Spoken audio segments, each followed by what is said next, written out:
Oke, untuk pertanyaan selanjutnya nih, tadi udah dijelasin ya detail ya guys ya, sejarah Lombok lah kurang lebihnya seperti itulah, secara singkatnya seperti itu. Walaupun memang durasinya lumayan panjang juga gitu. Tapi di sini seru guys kalau kita sambil mendengarkan dan juga sambil membayangkan gitu. Bayangin jadi perangnya seperti ini, itulah pokoknya seperti itu.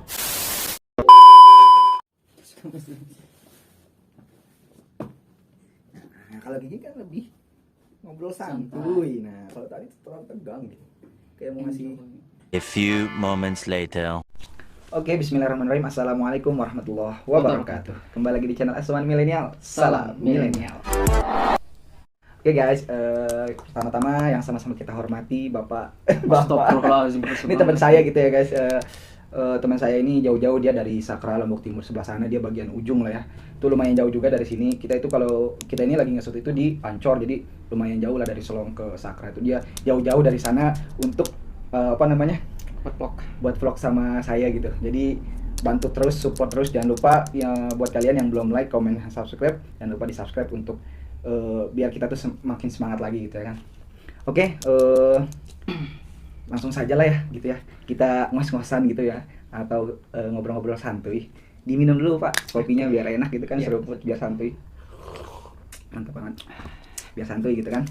Oke, di sini sih sebenarnya ada apa ya, ada Q&A juga gitu, yang dimana saya pengen bertanya-tanya tentang apa, bagaimana gitu Lombok ini sih gitu kan. Di sini sesuai yang ada di judul gitu, vlog mengenal Lombok gitu ya.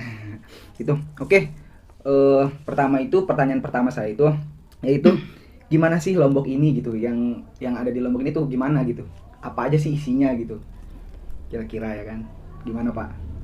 Ya, jadi Lombok itu bisa dikatakan suatu daerah atau suatu provinsi lah gitu, bukan provinsi yang berada di timur bagian Indonesia. Ya, Lombok itu terkenal dengan pulaunya, dengan gunungnya, dengan keindahan pantainya dan lain gitu. Ya, secara umum ya seperti itulah Lombok. Gitu ya. Tapi kalau kita boleh tahu nih kan, masyarakat di luar itu mengenal Lombok itu suatu yang indah gitu kan, yang ya indah lah pokoknya gitu. Apakah benar gitu kan yang ada di Lombok ini seperti itu atau bagaimana gitu? Karena kan di setiap daerah itu pasti ada yang namanya suatu apa ya, daerah yang kumuh itu kan pasti ada gitu. Di setiap daerah, jangankan di daerah-daerah pelosok gitu, bahkan di ibu kota Jakarta aja ada gitu yang dimana suatu daerah yang kumuh gitu. Apakah di Lombok ini memiliki juga atau benar-benar real semuanya indah gitu? Ya, jadi kalau kita bilang semuanya indah itu ya nggak bisa lah. Iya. Ya sepertinya misalkan contohnya misalkan dari garis pantai.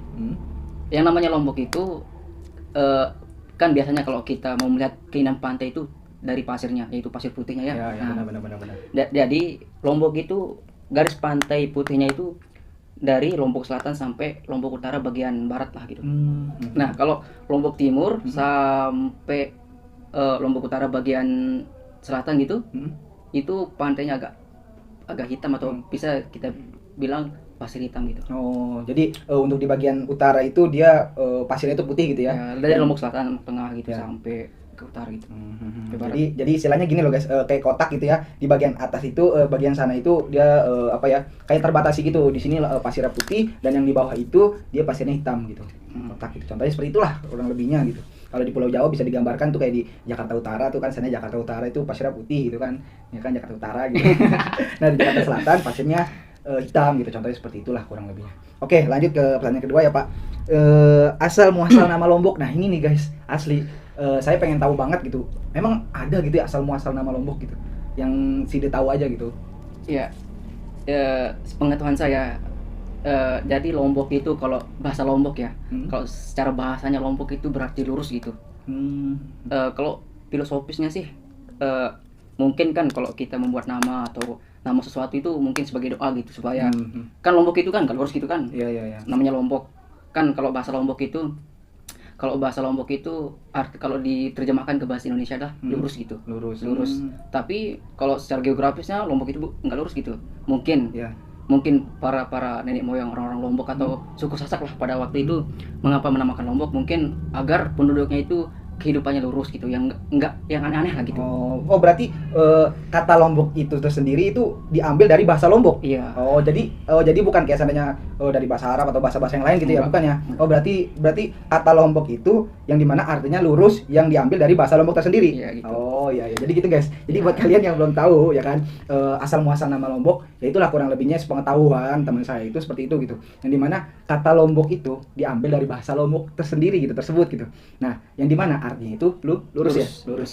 Jadi suatu doa lah, bisa dikatakan suatu doa yang nggak beda jauh kesannya kita tuh ya, atau orang tua kita gitu memiliki anak yang dimana anaknya itu dinamakan ya untuk doa yang baik-baik gitu, contoh yang Sebagai seperti harapan. kayak, ya sebagai harapan gitu, intinya ya pastilah suatu doa juga gitu sebagai harapan. Pokoknya kurang lebihnya itulah ya kan, dari asal muasal nama Lombok gitu. Iya. Intinya seperti itulah. Budaya apa aja sih yang ada di Lombok? Nah ini guys yang harus kita ketahui nih, karena yang kita tahu kan di Lombok itu ya budayanya kayak apa gitu. Ya paling gitu-gitu aja gitu. Kalau kita yang belum pernah main ke sini ya khususnya gitu, yang kita belum pernah main ke sini, kita tuh pasti belum tahu ada apa aja sih budayanya gitu. Nah sekarang kita tanyakan kepada orang Lomboknya langsung. Oke. Gimana saudara? Jadi gini, kalau kita bicarakan budaya Lombok itu kayak gini misalkan, kan Lombok itu terpengaruh oleh budaya Bali sebenarnya. Oh, Budaya Bali dan budaya Hindu yang dulu gitu. oh ya. Kan kalau nggak salah Lombok itu pernah dijajah oleh Bali selama 100 tahun gitu. Nah, dari penguasaan Bali di Lombok terjadilah percampuran budaya Lombok dan budaya Bali gitu. Contohnya gini, misalkan dulu ketika orang apa ya, orang Lombok lah kita bisa kita katakan, kalau pulang perang itu ada namanya kesenian gendang bele. Nah, sebenarnya gendang bele itu pada awalnya itu sebagai penyambut atau sebagai kata selamat datang lah untuk menyambut para prajurit yang pulang perang gitu. Tapi kesenian itu sekarang tuh udah mulai berubah, dijadikan untuk sebagai pengiring atau ya sebagai penghias dalam acara pernikahan gitu. Jadi kalau orang Lombok itu ada namanya istilahnya nyongkolan gitu. Nyongkolan itu apa tuh? Nyongkolan itu jadi kalau orang sudah nikah itu setelah akad nikahnya kan, Oke, digiring lah gitu ya. ya kayak di arak-arak lah di kampung iya, gitu, iya. sepanjang jalan gitu. Mungkin Iya. jalannya itu 1 kilo gitu atau Oh, iya. setengah gitu. Siap. Berarti Lombok itu pernah dijajah oleh Bali. Gitu. Itu kalau kita ingin tahu lebih dalam lagi itu pada kapan ya, Pak? Ya kalau secara utuhnya sih bukan mungkin sih, kalau seperti yang pernah saya baca di Babat Lombok lah ini namanya. Babat Lombok itu sejarah kebudayaan Lombok itu berhasil dikuasai oleh Bali Ya. ketika bisa dikatakan awal abad ke-18 gitu. Berarti udah lumayan lama juga ya. Ya, lumayan lama lah ketika kerajaan Selaparang ditaklukkan oleh kerajaan Karangasem Bali gitu. Ini Masya Allah beliau nih pengetahuannya lumayan gitu. Astagfirullahaladzim. Jadi buat teman-teman yang pengen tanya-tanya tinggal request aja di bawah pengen nanya apa, Insya Allah beliau bisa jawab lah. Insya Allah ini ya. memiliki pengetahuan yang lumayan luas gitu Enggak ya. lah. Ini sejarahnya boleh-boleh lah. Dan pokoknya itu ya teman-teman. Jadi yang dimana Lombok itu pernah dijajah oleh Bali gitu. Ya kan selama 100 tahun kurang lebih ya, 100 tahun gitu. Nah pada akhirnya itu ketika dijajah itu mana tuh yang menang atau yang kalah? Itu ada nggak seperti itu gitu? Maksudnya adanya perperangan nggak terlebih dahulu gitu? Ya adalah. Ada kan pasti kan. Nah, ketika perperangan itu kan pasti ada yang namanya menang dan kalah gitu ya teman-teman ya. Nah itu kalau kita boleh tahu itu yang menang itu Lombok atau Bali gitu? Ya namanya yang menjajah Bali ya pastilah Bali yang menang gitu. Iya. Tapi gini ceritanya dulu. Ya. Jadi dulu ada namanya Arya Banjargetas gitu, seorang patih di kerajaan Selaparang. Nah, kalau kita katakan sebagai pengkhianat juga enggak, sebagai apa ya, sebagai orang Lombok yang benar-benar cinta Lombok juga enggak gitu. Soalnya begini, dulu itu Arya Banjargetas itu mempunyai istri yang sangat cantik gitu. Nah istrinya ini disukai oleh Raja Selaparang gitu. Kalau nggak salah namanya rajanya itu Prabu Penganten. Nah disiasatilah gimana sih caranya buat supaya saya bisa memiliki istrinya gitu, atau bisa menikmati lah gitu, kalau bahasa kasarnya gitu. Istilahnya pengen jadi apa ya kalau cewek kan pelakor, Iya. kalau cowok tuh itulah pokoknya sejenis itulah gitu ya. Terus akhirnya punyalah Raja Selaparang itu atau Prabu Pengantin itu dia menyuruh Arya Banjargetas untuk ke kerajaan Karangasem Bali untuk mengantarkan hadiah gitu, supaya dia bisa ya bahasa kasarnya itu untuk bisa meniduri istri Iya. dari patihnya gitu. Nah, oke lah, berangkatlah akhirnya Banjar Getas ke Bali gitu Ya. untuk mengantarkan dia ya sesuai dengan kebiasaan seorang apa ya, diplomat lah gitu, atau seorang utusan dari suatu kerajaan untuk menyambung silaturahmi atau hubungan kekerajaan gitu antara Bali dan Lombok. Nah, Awal mulanya itu nah ya. gitu. Nah, setelah itu ya terjadilah di mana yaitu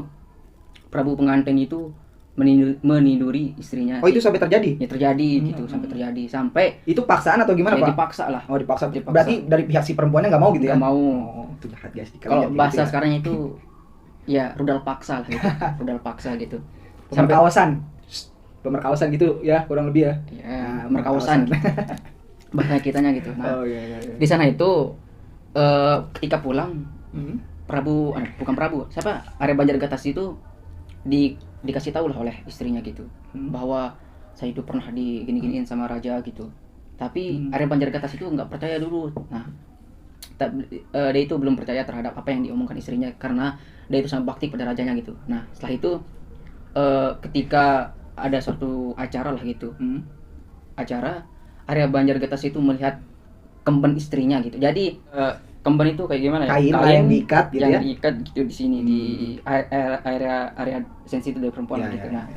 Arya Banjar Getas itu melihat kemben istrinya dipakai oleh raja untuk menjadi dodot lah bahasa Sasaknya itu. Apa tuh?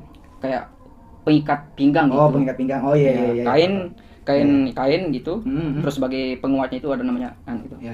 Gitu dah gitu. Nah, dari sanalah Arya Banjar Getas itu sudah mulai, ya tentunya siapa yang nggak marah istrinya ditidur ya. Nah, benar. beliau itu mengajak istrinya untuk pergi gitu, pergi dari kerajaan Selaparang.